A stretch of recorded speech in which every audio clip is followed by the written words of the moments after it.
Kingston, where one of the sitting councillors of the KSAMC, the JLP's Rosie Hamilton, has made very serious and damaging defamatory allegations against the state minister and member of parliament for the constituency, attorney at law Donovan Williams. We played for you excerpts of the voice notes, heavily edited, because when you hear them elsewhere, you'll understand why.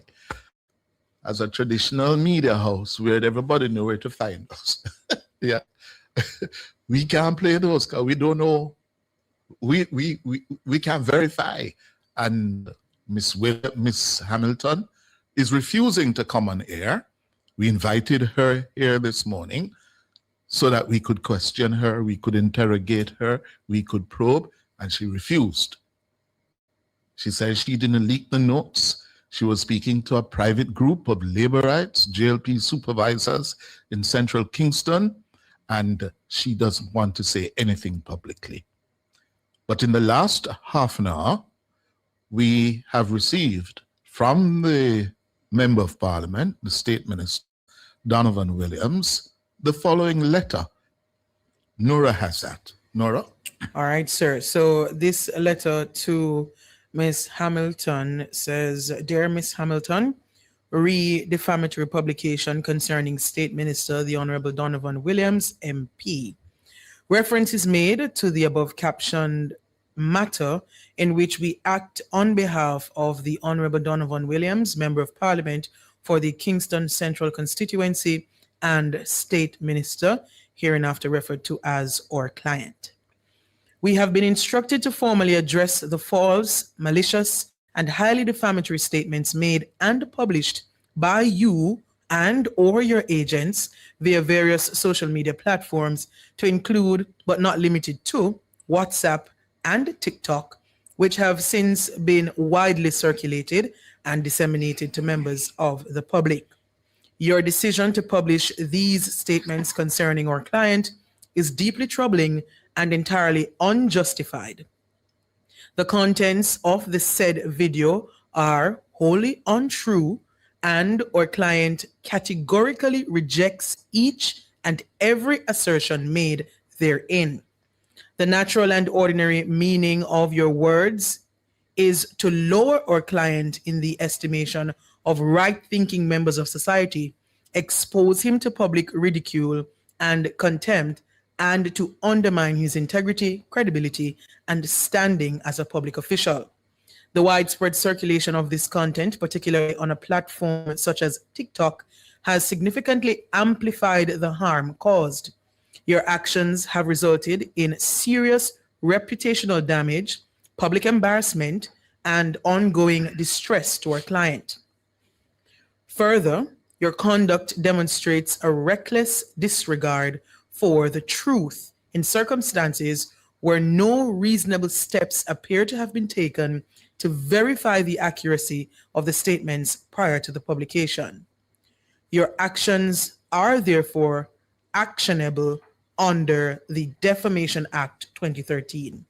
Acting on our client's instructions, we hereby demand that you, 1, immediately remove any offending videos and voice notes from WhatsApp, TikTok, and any other platform under your control or that of your agents. Immediately cease and desist from making or publishing any further defamatory statements concerning our client. 3, issue a full, unequivocal public retraction and apology in terms to be approved by us to be published on TikTok and any other platform where the statements were disseminated. 4, take immediate steps to retract any false statements made and to mitigate the damage caused by your publication. And 5, provide written confirmation within 48 hours of receipt of this letter that you have fully complied with the above. Take notice that should you fail to comply with the demands outlined herein within the stipulated time frame, we are instructed to pursue all available legal remedies against you without further notice. This will include the initiation of proceedings in the Supreme Court of Judicature of Jamaica for defamation, together with applications for injunctive relief and all attendant reliefs available at law. We trust good sense will prevail, otherwise fail to act at your own peril. Regards, Richardson Law Chambers.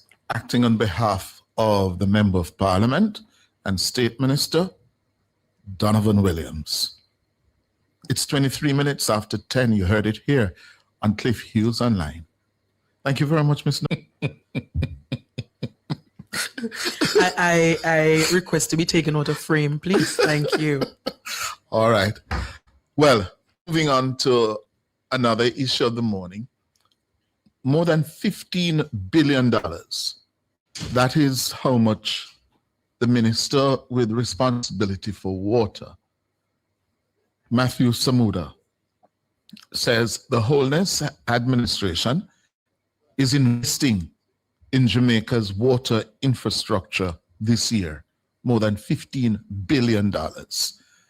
And this, of course, is amid declining levels at one of the two storage facilities serving the corporate area and the Kingston metropolitan region, which has resulted in daily water restrictions for tens of thousands of residents. Here's Mr. Samuda.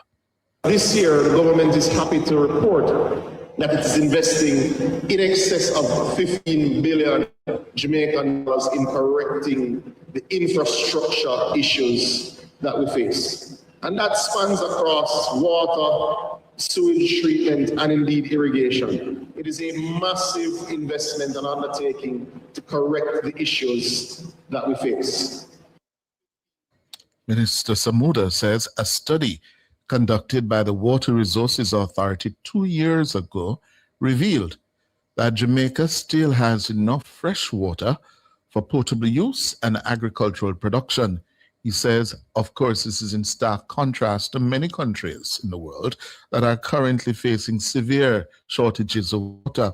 Noting that Jamaica's water supply is declining, Minister Samuda says the prevailing challenge facing the authorities is one of sustainability. Though that assessment said we have sufficient water, it did say we have experienced declines over the last 30 years. So if you had 800% of what you needed 30 years ago, you have about 500% of what you need today. Our water supply is indeed declining, and we are at risk as a small island developing state. We are happy that we do have more water than we need as a country. The question is, how are we going to protect it to ensure that it is sustainably harnessed for household use, for business use, and for farming? That's Minister Matthew Samuda, the Minister of Water, Environment and Climate Change. And we saw, I'm just learning that Minister Samuda will be here in a few minutes for our third edition of OPM on Air. Yes, he'll be here to talk about water, of course, the issues surrounding the new beach control and access policies, and of course, all those issues you would like to raise with him regarding how we have managed the environment, your issues to do with water as well. He's going to be here in a few minutes, and we are going to open the lines for you after we have a discussion with him for you to ask Minister Samuda whatever you may feel important. Just before we go to the break and to Minister Samuda after the break, the Prime Minister says he's keen to engage in what he's calling a bipartisan approach to address the social decay that could blight the country's economic future. He raised the issue of declining morals and values while addressing the Faith Cathedral Deliverance Center in Kingston on Sunday. In Parliament on Thursday, said that this is something that the state has to address, and it's not just myself alone as Prime Minister. The Leader of the Opposition also spoke to this matter in his budget presentation, and I have said that I intend to reach out to him to work together to address it, because I do fear that what made us great, we're losing that kind of social ethic, and we have to stem it. We have to address it. And the place to start, obviously, is here. The Prime Minister speaking at Faith Cathedral Deliverance Center in Kingston on Sunday. The service was in celebration of the Deliverance Evangelistic Association's 50th anniversary. The Prime Minister called on the church to partner with the government to strengthen the country's social fabric.